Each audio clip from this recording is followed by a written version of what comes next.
সবাইকে স্বাগত জানাচ্ছি বিডিভিউজ ইনফোটেনমেন্টে। আপনাদের সাথে আছি আমি সুস্মিতা দাস। হামাসের সামরিক শাখার বর্তমান প্রধান মোহাম্মদ সিনওয়ারের মৃত্যুর খবর বিভিন্ন আন্তর্জাতিক ও মধ্যপ্রাচ্য ভিত্তিক সংবাদ মাধ্যমে প্রকাশিত হয়েছে। সৌদি সংবাদ মাধ্যম আল হাদাতের বরাতে জানা যায়, গত সপ্তাহে ইসরায়েলি বাহিনীর একটি বিমান হামলায় গাজার খান ইউনিস এলাকায় একটি সুড়ঙ্গ লক্ষ্য করে আঘাত হানে, যেখানে সিনওয়ার সহ তার আরও 10 সহযোগী ছিলেন। আল হাদাত আরও জানায়, মোহাম্মদ সিনওয়ারের মৃতদেহ খান ইউনুসের ওই সুড়ঙ্গ থেকে উদ্ধার করা হয়েছে। ইসরায়েলও মোহাম্মদ সিনওয়ারের নিহত হওয়ার খবর জানিয়েছে। এর মধ্য দিয়ে ফিলিস্তিনের স্বাধীনতা সংগ্রামে সিনওয়ার পরিবারের আরেকটি বর্ণিল অধ্যায়ের সমাপ্তি ঘটল। দেশের জন্য একটি পরিবারের ছোট বড় সকল সদস্যের সর্বোচ্চ ত্যাগ স্বীকারের এমন ঘটনা সত্যিই বিরল। বিস্তারিত এবারের প্রতিবেদনে।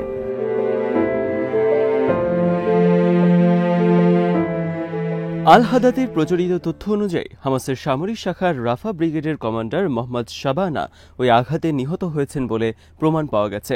মঙ্গলবার হুট করেই ইসরায়েল গাজার খান ইউনিসের ইউরোপীয় হাসপাতালের নিচে অবস্থিত একটি ভূগর্ভস্থ কম্পাউন্ডকে লক্ষ্য করেছিল। ইসরায়েল হামলার ক্ষেত্রে দাবি করেছিল যে তাদের কাছে তথ্য আছে মোহাম্মদ সিনওয়ার সেখানেই আশ্রয় নিয়েছেন। পরে আইডিএফ ওই এলাকায় কয়েকবার বোমা বর্ষণ করে যেন কেউ সুড়ঙ্গের কাছে যেতে না পারে। সিনওয়ার একজন সিনিয়র হামাস সামরিক কমান্ডার। তিনি গাজায় হামাসের সাবেক প্রধান ও হামাসের সাবেক পলিটিক্যাল ব্যুরোর প্রধান ইয়াহিয়া সিনওয়ারের ছোট ভাই। ইয়াহিয়া সিনওয়ারও গত অক্টোবরে দক্ষিণ গাজায় আইডিএফের দ্বারা নিহত হয়েছিলেন।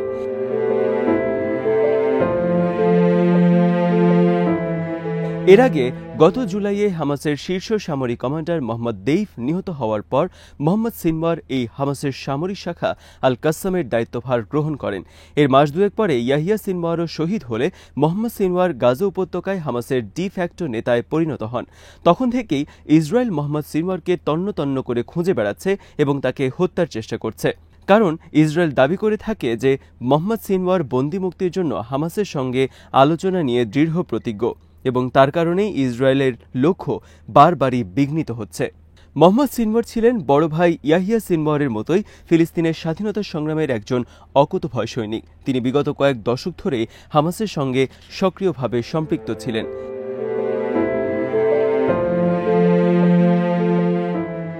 তিনি 1990-এর দশকে ইসরায়েলে 9 মাসের জন্য কারাবন্দী ছিলেন এবং পরে রামাল্লায় প্যালেস্টাইন অথরিটির কারাগারেও তিনি 3 বছর বন্দী হিসেবে আটক ছিলেন।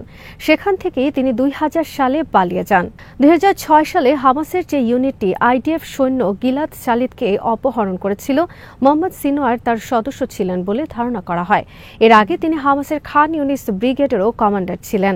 2023 সালের 7 অক্টোবর হামাস পরিচালিত অপারেশন আল আকসা ফ্লাড এবং এরপর থেকে গাজায় ইসরায়েলের নৃশংস গণহত্যার বিরুদ্ধে প্রতিরোধ সংগ্রামে মোহাম্মদ সিনওয়ার সবচেয়ে আলোচিত ও প্রভাবশালী ব্যক্তিত্ব ছিলেন। বিশেষ করে চলমান ক্র্যাকডাউনে হামাসের বেশ কয়েকজন শীর্ষ নেতা নিহত হওয়ার পর মোহাম্মদ সিনওয়ার দৃশ্যপটে চলে আসেন এবং হামাস ও আল কাসসামকে পুনরায় সুসংগঠিত হওয়ার ক্ষেত্রে তাৎপর্যপূর্ণ ভূমিকা পালন করেন। যুদ্ধ শুরু হওয়ার পর থেকে তিনি গাজার অনেক সিনিয়র হামাস নেতাদের সঙ্গে লুকিয়েছিলেন।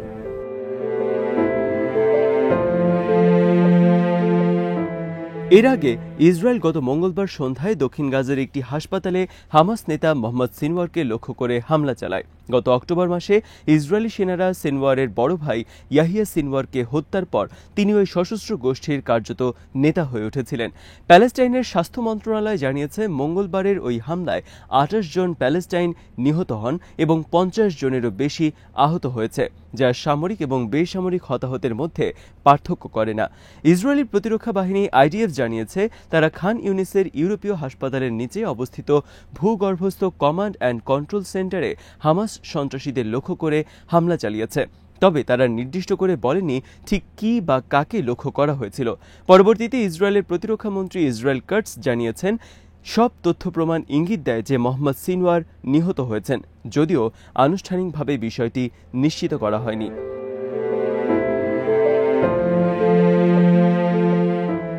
মোহাম্মদ সিনওয়ারের মৃত্যু ইসরায়েল হামাস সংঘাতের একটি গুরুত্বপূর্ণ মোড় হতে পারে, বিশেষ করে যুদ্ধবিরতি ও জিম্মি মুক্তির আলোচনার প্রেক্ষাপটে। এর আগে 2023 সালের ডিসেম্বরে আইডিএফ এমন একটি ভিডিও প্রকাশ করেছিল যেখানে মোহাম্মদ সিনওয়ার গাজার একটি সুড়ঙ্গ দিয়ে যান বলে দাবি করা হয়। ফেব্রুয়ারি 2024-এ আইডিএফ জানিয়েছিল যে তারা পশ্চিমে খান ইউনিসে তার অফিস খুঁজে পেয়েছে।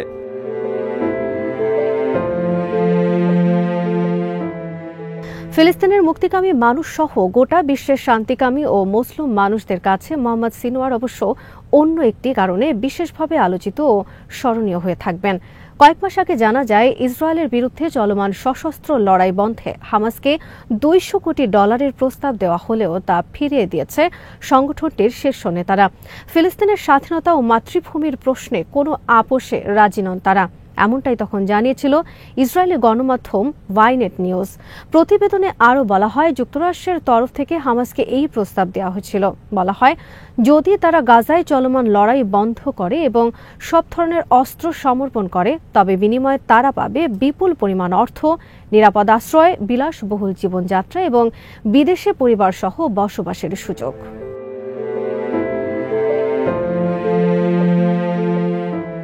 তবে এসব লোভনীয় প্রস্তাব প্রত্যাখ্যান করেছিল হামাস নেতৃত্ব। সংগঠনের নেতারা স্পষ্ট করে জানিয়েছেন, তারা ইসরায়েলের দখলদারিত্বের বিরুদ্ধে লড়াই চালিয়ে যাবেন এবং স্বাধীন ফিলিস্তিনের প্রশ্নে কোনো রকম আপোষ করবেন না। ওয়াইনেট নিউজ কাতার ভিত্তিক সংবাদ মাধ্যম আল আরাবি আল জাদিদের বরাত দিয়ে জানায়, হামাসের সামরিক শাখা আল কাসাম ব্রিগেডসের শীর্ষ নেতাদের সামনে এই প্রস্তাব রাখা হয়েছিল। এর মধ্যে ছিলেন ইয়াহিয়া সিনওয়ারের ভাই মোহাম্মদ সিনওয়ার, মোহাম্মদ শাবানে এবং গাজা সিটি ব্রিগেডের কমান্ডার আল হাদ্দাদ। প্রস্তাব ফিরিয়ে দিয়ে এই নেতারা জানিয়েছেন, অঢেল সম্পদের আশ্বাসে তারা মাতৃভূমির সাথে বিশ্বাসঘাতকতা করতে প্রস্তুত নন। এর মধ্যে মোহাম্মদ সিনওয়ার এবং মোহাম্মদ শাবান দুজনেই ইসরায়েলের সর্বশেষ হামলায় শহীদ হয়েছেন বলে জানা যাচ্ছে।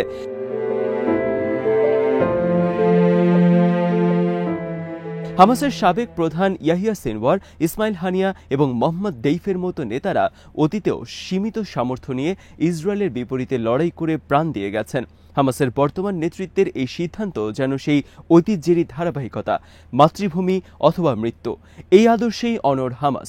হামাসের শীর্ষ নেতা খলিল আল হাইয়া বলেন, আমরা এমন কোনো আংশিক চুক্তি করব না যা ইসরায়েলের স্বার্থে কাজ করে। একটি পূর্ণাঙ্গ চুক্তি হতে হবে যার মধ্যে থাকবে বন্দি বিনিময়, গাজা থেকে ইসরায়েলি সেনা সম্পূর্ণ প্রত্যাহার এবং গাজার পুনর্গঠন। ইসরায়েলের আধুনিক সমরাস্ত্রের মাধ্যমে বারবার ধ্বংসস্তূপে পরিণত হয়েছে গাজা, কিন্তু থামেনি ফিলিস্তিনিদের স্বাধীনতার দাবিতে চলা প্রতিরোধ আন্দোলন। হামাসের সর্বোচ্চ নেতারা আবারও প্রমাণ করলেন, টাকার বিনিময়ে স্বাধীনতার লড়াই বিক্রি হয় না।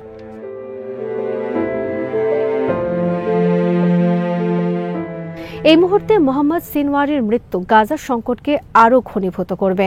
কাতারে যুক্তরাষ্ট্রের প্রশাসনের বেশ কিছু কর্মকর্তার সাথে হামাস নেতাদের বৈঠক হওয়ার কথা ছিল। সেখানে প্রেসিডেন্ট ডোনাল্ড ট্রাম্পের মধ্যপ্রাচ্য বিষয়ক দূত স্টিভ উইটকফ অংশগ্রহণ করবেন। ইসরায়েল ত্যাগ করার আগে উইটকফ অপহৃতদের পরিবারের কাছে প্রতিশ্রুতি দিয়েছিলেন যে তিনি এই প্রচেষ্টায় নিরলস থাকবেন। কিন্তু দোহায় আলোচনা শুরু হতে যাওয়ার মুহূর্তে ইসরায়েল মোহাম্মদ সিনওয়ারকে টার্গেট করে এই হামলা চালায় এবং তাকে হত্যা করে। এর মধ্য দিয়ে এই বার্তায় পাওয়া গেল যে ইসরায়েল হামাসের সেই মূল সিদ্ধান্ত গ্রহণকারীকে হত্যা করে ফেলল, যিনি সম্ভাব্য কোনো চুক্তি সম্পাদনে গুরুত্বপূর্ণ ভূমিকা রাখতে পারতেন।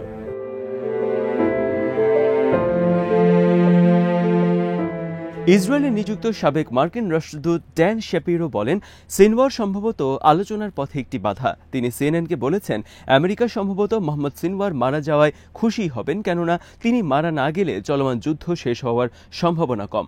ইসরায়েল ও আমেরিকা উভয় মনে করে মোহাম্মদ সিনওয়ারের মৃত্যু গাজায় থাকা ইসরায়েলি জিম্মিদের মুক্তির দরজা খুলে দিতে পারে এবং ভবিষ্যতের হামাসবিহীন গাজার সম্ভাবনা বৃদ্ধি করতে পারে।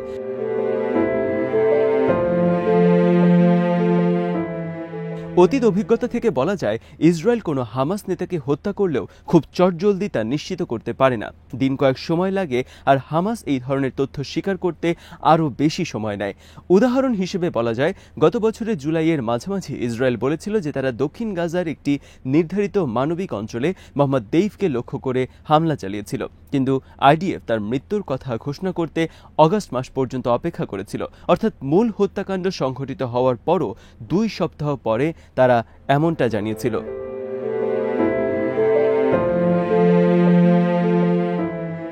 আর হামাস তার মৃত্যু নিশ্চিত করে জানায় প্রায় 6 মাস পর, চলতি বছরের জানুয়ারির শেষে। তাই মোহাম্মদ সিনওয়ারের মৃত্যু হলেও গাজা পরিস্থিতি সামনের দিনগুলোতে কোন দিকে যায় তা এখনও নিশ্চিত করে বলা যাচ্ছে না। আজ এখানেই শেষ করছি। সমরাস্ত্র, প্রতিরক্ষা ও কূটনীতির নানা তথ্য জানতে চোখ রাখুন বিডিভিউজ ইনফোটেইনমেন্টে।